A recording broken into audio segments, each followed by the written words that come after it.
الله چی میفرمه؟ هر کسی دعاها را نمیتونه الله اهلیت میشناسه که لیاقتی این معجزه را داره. الله اعلم، الله خوب عالم است، میدانه که کدام خاندان انتخاب بکنه در بین خاندان، کدام خانه را در بین خانه کدام شخص، الله خوب میدانه. شما هر کدام میگه برای ما معجزه بیا، حیث الله خوب عالم است، حیث از او جایی که یجعل بگردانه رسالته، زمواری رسالت بالای کی بندازه، الله خوب عالم است. الله اکبر. آیت قرآن اشاره میکنه به شخصیت والای کی؟ پیامبر صلی الله علیه و سلم. معلوم شد که الله متعال انتخاب پیغمبر در این عصر که آخری پیغمبر است، این مشخص میسازه برای ما مرتبه و چی بگوی مقام شخصیتی کی؟ پیغمبر صلی الله علیه و سلم. یقینا تکالیف زمانی که پیغمبر علیه السلام حالات زندگیش انسان مطالعه میکنه حیران میمانی، حیران کی یک کو بوده در مقابل شدائد و سختی ها، در مقابل تکالیف، در مقابل چی هست؟ برداشت محنت، چه قسم دعوت ها داده، چه حالت ها را دیده. تعجب در اینجاست، اما مردمی که امروز زیر پیغمبر کشید از خانه مهاجر ساخته، خود صبح وقت پیروز میشه در چی؟ دروازه کعبه استاد میشه، مردم جمع است، هر کدام انتظار از زیر داره که فرمانی قتل مرا میده، لیکن پیغمبر میگه لا تسریب علیکم اليوم، امروز هیچ نوع ملامتیم سر شما نیست. کسی است که از تمام تکالیفی خود چی بکنه؟ تیر شوه به خاطر کی؟ دین الله. یک دم مردم که تا امروزه دشمنی آنقدر سخت موج میزد دم قلبش، تو بگویی که سر آتش چی انداختی؟ او انداختی. یک دم مردم انقلاب در قلبایش پیدا شد که اینو پیغمبر، اینو پیغمبر، واقعا پیغمبر. ما دیگه یقینا که جفا کردیم در مقابل ازی، جفا کردیم. ایره میگه تاکتیکی واقعی و چیست شرعی سیاسی اسلام. اینطوری تاکتیکا را هر کسی یاد نداره که حالا بسته کنه منشه که دین روز مرا زده بود.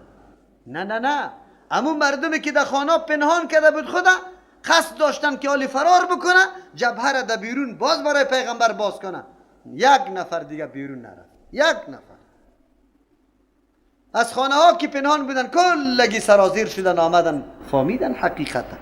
این مردم میگه سیاست اسلامی. سیاست اسلامی چی را میگه؟ الله رحم بکنه.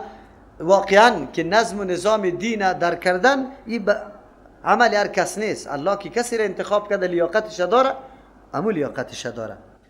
سیصیب الذین، زود است که برسه به او کسانی که اجرمو گناه کردن، جرم کردن، در مقابل دین نعوذ بالله گستاخی کردن، نپذیرفتن، صغار حقارت و نعوذ بالله خواری عند الله، بنزد الله در روز قیامت یا در دنیا الله واره توسط در پیش روی پیغمبر علیه السلام به عزت کنشه که بالکل رسوا و شرمنده. همون طورام شد اهل مکه در پیش روی پیغمبر شرمنده شد، خلاص سر را بالا نمیکرد از دست ملامتی. و عذاب شدید، برای از یا عذاب سخت است، بما کانوا یمکرون، به سبب ازی که یک لحظه ننشستن، سازشا بود، دسیسه ها جرم میکردن. کفار مکه مطور بود یا نبود؟ آرام ننشستن تا آخر، فقط تلاش تا ای که الله متعال ذلیل و خوار در پیش کی کرد؟ پیغمبر صلی الله علیه وسلم. فمن یرید الله، کسی را که الله اراده کنه، یهدیه، که او را هدایت کنه، یشرح صدره، اعلا میسازد سینه از او را، فراخ میسازد سینه از او را، للاسلام، برای پذیرش اسلام. اسلام آنقدر محبوب برش میگرده که از جانش کده، از رگ خونش کده، از نفس خودش کده، اسلام پیشش محبوب میشه. خب کی؟ زمانی که سینه گشاده شوه. و من یورد آل شرح صدر، با سه صفت میشه. چند صفت؟ سه صفت.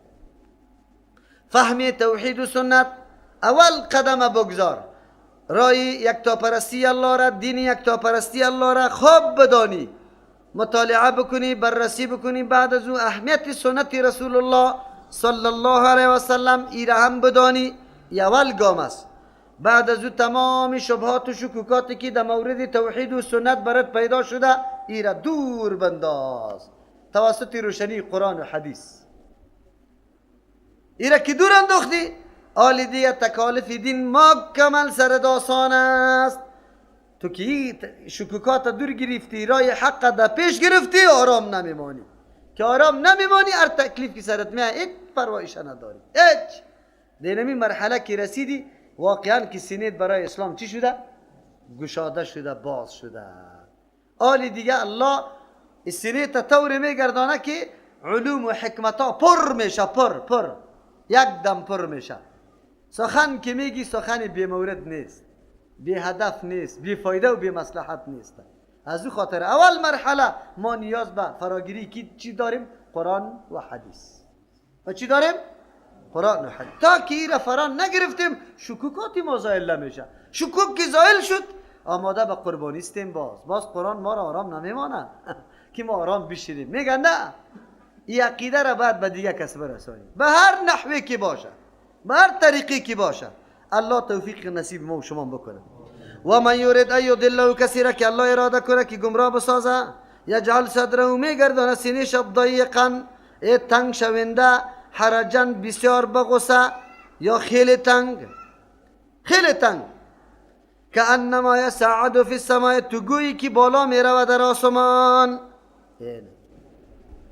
قرآن فیصله کرد که بالا در آسمان رفتن سینه آدم تنگ میشه. سینه آدم کی تنگ میشه؟ بگه که اکسیژنش کم شده میره. هر قدر که اکسیژن سر تو قید میشه سینه تنگ میشه. باز دیگه خوای بی موقع میبینی. اکثر در زیر درختها که مردم خو میکنه، اکثر اکسیژن کی میگیره؟ درخت میگیره. درخت چی را بیرون میکنه؟ کربن دی اکساید اکسیژن جذب میکنه. باز پسان سعی میکنی که مردک چیغ میزنه. خیرت است سری لر رسیده بود و میافتاد. ها او دیگه چیزی نیست، سیاهی نیست، این به خاطر که اکسیژنش کم میشه. در اتاقی که اکسیژن کم است همینطور گپا رونما میشه برای کی؟ مردم. اکسیژن کم میشه. اکسیژن خبرداری که قرآن اشاره به بالا رفتن آسمان کرد. کسی که بالا در سیارات سیر و سفر داره، امروز دنیای امروزی اگر هر ساینسدان حرکت میکنه بالا، ضرورت داره به نظر و گفته و چی خبر دادن قرآن کریم که بالا اکسیژن وجود نداره، مجبوری از خود مجهز بکنه.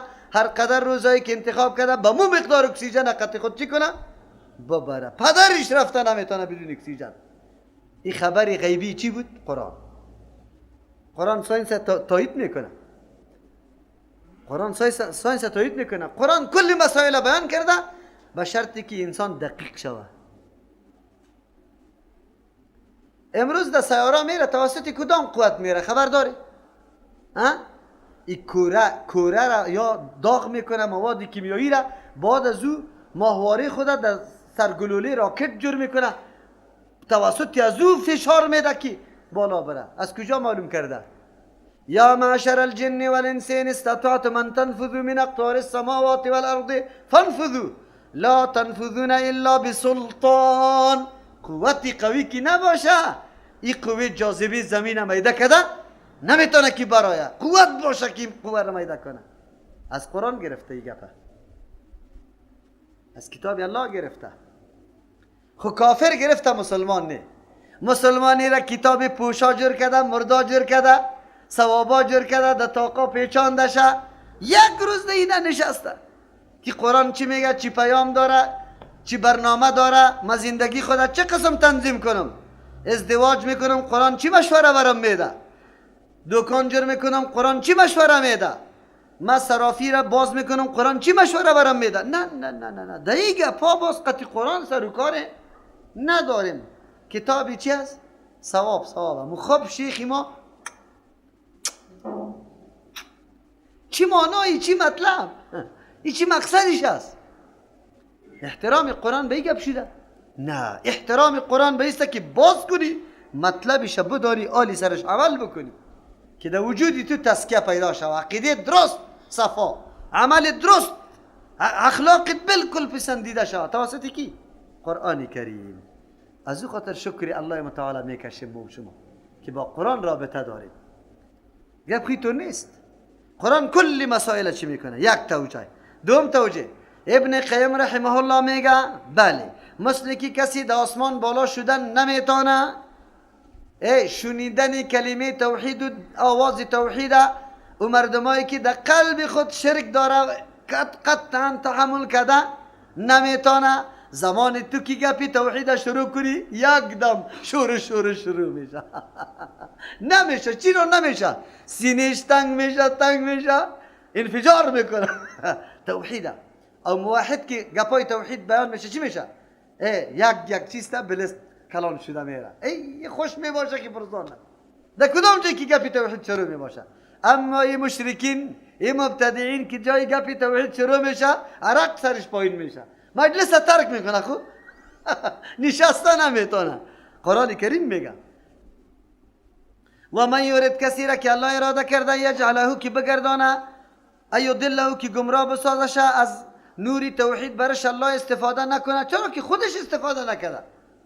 یجعل صدره میگردانه سینه از زور ضیقا اقدر تنگ حرجن خیلی زیاد تنگ بغصه که برداشت شنیدن گپای توحید نمیتونه. که انما یصعد فی السما تو بگویی که بالا آسمان بالا میشه اینقدر تنگ میشه سینهش. کذالک مثل که سینه مردم تنگ است لیاقتی پذیرش عقیده توحید و یک تاپرستی الله را نداره. اینمی قسم یجعل الله میگردانه الله الرجس گندگی را نعوذ بالله هر چیزی که مضر است که در کدام چیز خیر نباشه او را رجس میگه. چی میگه؟ رجس میگه. کدام چیزی که در او خیر نیست لعنت در دنیا عذاب در آخرت. بگوی شیطان تسلط چی؟ بگوی تسلط شیطان تسلط گناه های کلش رجس است. الله میگه این گناه ها و تسلط شیطان و عذاب بالای هر کس نیست، تنها بالای کیست؟ کذالک اینمی قسم یجعل الله میگردان الله رجس تمام چیزایی که در او خیر منفعت وجود نداره، عذاب دنیا تسلط شیطان یا عذاب آخرت کلی از یا گندی عقیده گنده اعمال ناشایسته اخلاق ناپسند بالای کی؟ علی الذین بالای کسانی که لا یؤمنون ایمان نمیاره. نه قرآن اشاره میکنه که مؤمن مکمل مرکز خیر است. گفتارش خیر، کردارش خیر، قدمش خیر، عملش خیر، مکمل خیر. مؤمن نمیره میگه، مؤمن نمیره میگه که مکمل خیر است. خیر قطعا شر دو دیده نمیشه. اینی مردم مؤمن میگن. او توسط قرآن همی مؤمن جور شده که بعد همی طور باشه. الله متعال تمامی گندگی عقیده را، غلطی را، عذاب، لعنت، تسلط شیطان و واقع شدن در معصیت اثری کی میگردونه؟ کسی که چی؟ ایمان نمیاره و مبتلا به گپاست. مؤمن الله مبتلا نمیکنه. چرا که مؤمن خروشری داره. و هذا صراط ربک مستقیما کدام اسلامی که بالا ذکر شد از او یادآوری شد یا عقیده توحید و یکتا پرستی الله که بالا ذکر شد. صراط ربک رای پروردگار تو مستقیما که مکمل برابر است برای الله وصل شدنی است امیر است. در اینجا صراط مستقیم عقیده چی را گفت؟ بگه یکتا پرستی کی؟ الله. یا همین نظامی که بیان شد احکامش در اینجا این امیر رای مستقیم است برای الله. قد فصلنا الآیات یقینا ما واضح بیان کردیم الآیات دلایل توحید و یکتا پرستی را یا احکام برای کی؟ لقوم یذکرون برای قومی که نصیحت میپذیره. کسایی که نصیحت پذیر هستند، کسایی که تکبر داره هیچ به نصیحت گوش نمیکنه دیگه چی برش فایده برسانه؟ پس فایده از توحید الله را کسی میگیره که یقینا عقیده توحید اهمیت میده، برش اهتمام میکنه که بشنوه، بار بشنوه تا که عقیده توحید خبر و سخو محکمی پیدا کنه. لهم به طور مردم ها که رای توحید در پیش گرفته، دعوت توحید داده رایسته، محکم شده، استوار. دار السلام دار سلامتی است. چرا دار سلام است؟ چرا در اونجا کینه، کدورت، غم، درد، رنج هیچ چیز نیست. سلام است. یک یا دار سلام برش میگه سلام نامی الله است، داری الله متعال است که برای تو معیا کرده. دو سوم سلام اینجا به معنی سلام علیکم است. او داری است که اونجا فقط همی سلام علیکم است، سلام علیکم، نه خشونت، نه بدی، نه دشمنی، نه جنگ، نه دعوت، هیچ چیزی دیگه دیده نمیشه. فقط و فقط چیز؟ السلام علیکم و رحمت الله، السلام علیکم و رحمت الله. کلی معانی سیست. عند ربهم در نزد پروردگارتان و هو ولیهم الله دوست و کارساز امی مردم است، حافظ و ناصر بما کانوا یعملون، به سبب ازی که عمل میکردن. معلوم شد که تنها عقیده نظریه کار نمیکنه، مسلسل به مقتضای عقیده عمل کرده. اونمو مردم ها را الله میگه دار و سلام برش است. و یوم یحشرهم جمیعا، در روزی که جمع کنه کلی از این مردم ها را الله متعال، منظر هیبتناکی قیامت بر ما پیش میکنه الله در اینجا، به خاطر که ما درک بکنیم بیدار شیم. در اینجا کدام صحنه ها هست، چه قسم حالت ها پیش میشه، مردم ها چه قسم کمین میگیره ما را از رای حق بروی گمراهی دعوت میده. جادوگر هست که وا فایده از جنیات میگیره، جنیات یک چیزی فایده را برای از وا میده، لیکن جنیات هم فایده از انسان ها میگیره. از انسان ها جنیات چی فایده میگیره؟ زمانی که به جنی صدا میکنی که ای جنی مشکلی مرا رفع بکو، بسیار اتوماتیک میشه، میگه اوه به این قدر دارم الله.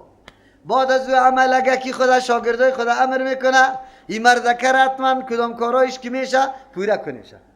اولی منطقه از این گپا از احمد و محمود برش برده بری. خب بعضی کارا و گپایی را در مجلسیش انجام بده، برات میگه ببین این جام است، نه تاویز است نه تومار، دیده میتونی سایکو بیار میگه از بالا همین جنی میندازه. اوه این مردکه قدر قوی شده، رفته شیخکالی خیلی زیاد شده. بخیر آمدی، از کجا آمدی؟ از کارت نو. خو خیلی خوب، خبیسی جنی رفته کارت نو، خطی تو یک جای آمده، دروازه رنگی دروازه میمانخانه در کدام سمت است؟ دویلی چند دانه درخت سیب است، یک دانه درخت شفتالوست. خوبش کلی گپاره ای را اونجا معلوم کردم. آلی مولا این شیخک برات شروع میکنه. خب چطور آمدی؟ والا مریض هستم. اوه سخت خوب شدی که دمی ساعت آمدی، ساعتی دیگه اگه می آمدی تباه بودی، برباد بودی مردکه. اوه یک رقم جادو سرت شده که مچم که دوجه 15 سوزن زده یا 12 زده، سرت جادو شده. نام خود پرسان کردنی، تاویز از سابق نوشته است، تاویز نیست، ای جادوسته. باز دمو سرکش نام از ایرم میگیره، باز قطع خاکستر یک کمی میماله که سابقه است. فهمیدی یا نه؟ چی برات میگه؟ دروازه میمانخانه تان رنگ چارمغزی داره، دو پله‌ای است نه؟ طرفی مشرق است. خب 3 کلکین داره، پردای سرخ نیشاویزان است. این مردکه دوڑی خور خدا باخته رئیس که اینا مردکه این خونه آمده در خانه ما چطور بیان میکنه. باز برش چی میگه؟ بازش خمیجه میگه که تو باش ما گردنامه کنم تاویز حاضر میکنه. میخونه دیگه، خواندنش چی است؟ یک آیت بلند میخونه، یک آیت. خوب آیت بلند میخونی به خاطر فریب تو، اما در زبان چی میگه؟ بگوی با او دینی بلاگردان زیارت فلانی و فلانی منطقه شروع میکنه. جنیات خو اینمی گپش است. جنیات خو که خوش شده ازی به این خاطر خوش میشه. جنیات کی خوش میشه خبر داره؟ قرآن در گندگی بنداز، نعوذ بالله، سرش لغت بمان پایمال کشه، با بت یا قبر سجده بکو، استمداد از غیر الله طلب بکو، نظری غیر الله را بکو، کلمات شرکی را بیان بکو. این مردم که یاسین مغربی و گپا را داره و چی میگن؟ قصیده خود پخته میکنن. این کلش نعوذ بالله تعلیمات جنیات به طریق شرک. هر جادوگر خام مشرک است، بلا ناغه یک نفر جادوگر به شرک نیست. این را بدانید، تا که شرک انجام ندا باشه جنیات قطعش امکار نیست. اینا دیگهش باز چی میگه؟ برو که بسیار سخت چیز درد شده، اما که داخل شدی در ولید دستی چپ که کدام درخت است دمو گنده از او امی تاویز وجود داره. امی خبیث جنی را او رفته امونجا مانده، تو که بری بالا کنی که تاویز است. باز چی میشه؟ یه خود چی میکنی؟ بس اوقات امی طفلا را جنیات سرش میشینه میگیره، طفل قرار چشما سوز میشه. پیش جادوگر که بری میگه در فلان زیارت ببر، او را جنی میگه که تو ایره دستور بده که در فلان زیارت بیاره. چرا؟ در زیارت که آمد امو جنی که ایره خفه کرده امی طفل تالی را محکم گرفته شه، حالی چی میشه؟ دور میشه، بچه جور تیار میشه.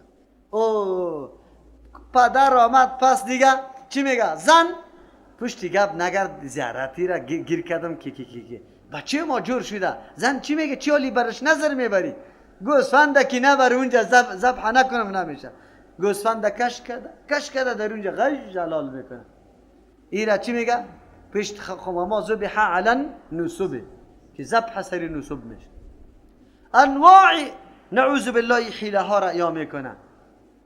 انشالله این موضوع ثبت هم میشه. خب فارسیش ثبت چی پشتوش ثبت کردیم، فارسیش ثبت میکنیم خب منظم. و کلی گپایی که یاد دارن چلاره و چلاره هم انشالله بر ما بیان میکنه. یک نفری که الله برش توحید نصیب کرده، واقعیت درک کرده و از او چیسته؟ از این عمل توبگار است و میخواه کمی کلی گپا چی شود؟ به مردم هم افشا شود. این انشالله در رمضان نخواد بتاریم چرا که خیلی مصروف هستیم. بعد از او برنامه را ثبت کنیم انشالله. باز شما میبینه که این جادوگرها چی کارا میکنه. خب این گپا باز براتان واضح شود. قرآن کریم منظر هیبتناک قیامت در اینجا برای ما ذکر میکنه. از کی؟ جنیات انسانا. و یوم یحشرهم جمیعا، در روزی که جمع کنه کلی از یار الله، یا معشر الجن، الله مخاطب قرار بده جنیات، برش میگه ای جنیات قد استکثرتم من الانس، شما خو بسیار تابع خود ساختی از انسانا را، یعنی حسی بزرگ و زیاده گرفتی ده گمراه کردن، رقم کارا را قطع سری از وامی کردی. و قال اولیاءهم من الانس، میگه امو دوستای جنیات که از انسان هاست چی میگه؟ ربنا پروردگار، حالی دیگه واقعا الله را شناخته، ربنا استمتع، فایده نفسانی گرفته، بعضنا بعضی از ما به بعضین به بعضی دیگران، ما از جنیات فایده گرفتیم، جنیات از ما فایده گرفت، جنیات از یا فایده گرفته یا را به عمل شرک مبتلا کرده و یا از جنیات فایده میگیره، بعضی گپا را بعضی کارا را برش سرشان انجام میده. از او خاطر میگه استمتع، فایده گرفته، بعضنا بعضی ما در گمراه کردن به بعضین به بعضی دیگران، یا بچل یا به گفتار رقم کارا کرده. و بلغنا اجلنا الذی اجلت لنا، ما رسیدیم به اون تاریخی که تو برای ما مقرر کرده بودی، آلی ما در اوجا رسیدیم. شیخ الاسلام ابن تیمیه رحمه الله در زیر آیت بسیار طریقه ها و فایده های جنیات از انسان ها گرفتن، انسان ها از جنیات گرفتن. حتی همی جنی خبیث می آیا، زن شوهر شهید شده به شکل شهید خود وانمود میکنه دمی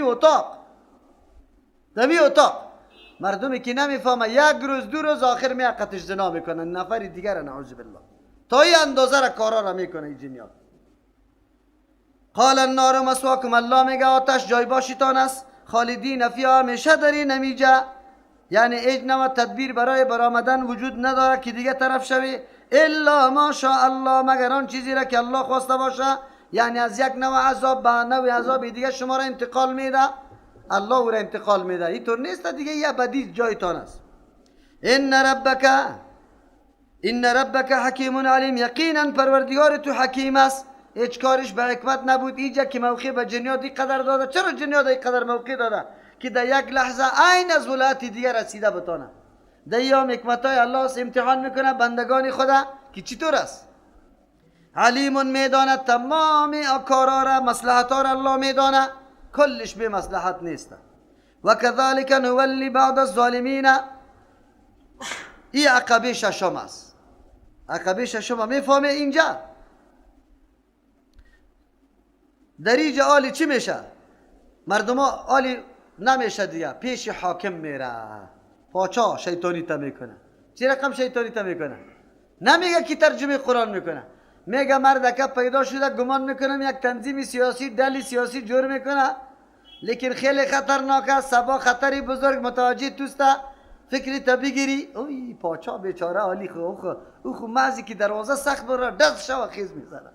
حالی اینجا نفر آمده ترجمه خود چی تابعدارا داره، چند مرکز داره، مردم از پیشش، وی پاچا میاد دیگه طلب میکنه. تو چرا این درس شروع کردی؟ تو چرا ترجمه را شروع کردی؟ اجازه از کی گرفتی؟ تو برادر ترجمه قرآن است، اجازه از کی بگیری؟ ترجمه قرآن هم اجازه طلب داره. این گپاره نمیگذارته. اینی ششم عقبه است. عقبات سته که میگه اگر از این جمع پاچا صاحب قناعت دادی، بعد از دیگه چی شدی؟ بگو آزاد شدی. آلی دعوت آزاد است. آلی دیگه اینطور دعوت کرده میتونی که پرسان نکن. اینی عقبات یا اینمی بنداد دمی روی دعوت ما و شما چیز آمده نیست. هر کدامیتون شماریش کرده بری که کدامیش است یا نه. و کذالک مسلکی اینجا نولی دو معنا داره. مسلکی دوست گردانیدیم بعض از ظالمین بعضا بعضی ظالما را امرای بعضی دیگرا که کلشان یک جا میشه، دست یک جا میکنه، حمله میکنه سری مسلمانا، دین اسلام از بین میبره. سری تو پیغمبر علیه السلام اینمی قسم دستا را یکی میکنه. یهود و نصارا به امرای مشرکین مکه حمله سری مدینه منوره میکنه. امروز حمله را آن از طرف غرب میکنه. این تاریخی سابقه است، نو نمیدانیم شه و نمیخواه اسلام گسترش پیدا کنه، عقیده قرآن و حدیث جا بجا شوه، مراکز بند میسازه، بند تا آخری گپیشی نمیسته. یک ترجمه. دوم و کذالک اینمی قسم یکی در زمانی تو هم ما مسلط کردیم بعضی ظالما را بالای بعضی، نولی مسلط ساختیم، مسلط میسازیم بعضی ظالما را بالای بعضی دیگرا، بما کانوا یکسبون، به سبب او اعمالی که انجام میده، خود خراب عمل انجام میده، الله هم سرش مسلط میکنه کی؟ پاچای غلطه، سرکردای غلطه که هر روز یارا شکنجه کنه. چرا؟ عملی خوب یا انجام نمیدادن، از او خاطر الله هم سرشون ظالما را مسلط میکنه. یا است که در اینجا درال نولی بعد از ظالمین، دوست میسازیم بعضی ظالما را قطع بعضی دیگرا که دست یکی میکنه و سری شما حمله میکنه، دشمنی قوی براتان جور میشه. چرا؟ بما کانوا یکسبون، به سبب آن چیزی که یا همیشه کسب میکنه، یعنی پشت گناه یا دویده را ایسته، میگه فقط فرصت از پیش ما میره سرت حمله میکنه، از او خاطر یکی با دیگه یا دست با هم یکی میکنه. اینمی مردم هسته، این آخری مرحله است. اگر در اینجا سری تو کارگر نشد دیگه دل بغم دعوتی تا ادامه بده. سبحان ربک رب العزة عما یصفون و سلام علی المرسلین والحمد لله رب العالمین.